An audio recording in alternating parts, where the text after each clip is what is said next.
বিজেপির আত্মবিশ্বাসে একটি বড় ধাক্কা দিল মমতা তৃণমূল। এবার বিজেপি ভেবেছিল মোদি ম্যাজিকে বুঝি পশ্চিমবঙ্গ যাবে বিজেপির দখলে, কিন্তু বাস্তবতা বলছে ভিন্ন কথা। ভোটের ফলাফল যতই আসছে ততই দেখা যাচ্ছে মমতা তৃণমূল এখন মহিরুহ হয়ে উঠেছে। এখন পর্যন্ত প্রাপ্ত ফলাফলে মমতা তৃণমূল পেয়েছে 29 আসন, যেখানে বিজেপি পেয়েছে 12টি আসন এবং একটি আসন গেছে কংগ্রেসের দখলে। সে হিসেবে মমতার তৃণমূল কংগ্রেস গতবারের লোকসভা নির্বাচনের চেয়েও এগিয়ে আছে। সহজভাবে বলতে গেলে এবার সবুজে ঢাকা পড়েছে গেরুয়া।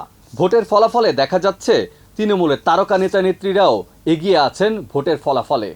বর্ষিয়ান শত্রুঘ্ন সিনহা, টালিউডের সাবেক শতাব্দী বর্তমান দেব, দিদির দলের দিদি নাম্বার 1 তারকা রচনাও এগিয়ে আছেন ভোটে।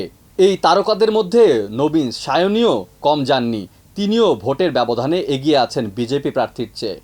কলকাতায় ইতিমধ্যে শুরু হয়ে গেছে সবুজের উল্লাস। চারিদিকে সবুজ আবির মেখে আনন্দে মেতেছে মমতার ভক্তরা। সিএএ, এনআরসির মতো নাগরিকত্ব নিয়ে যেসব হুমকি আসছিল ক্ষমতাসীনদের তরফ থেকে, তার যেন পরাজয় ঘটেছে পশ্চিমবঙ্গে। সেই পরাজয়ের মাধ্যমে আসলে জয় হলো বাঙালির অসাম্প্রদায়িকতার।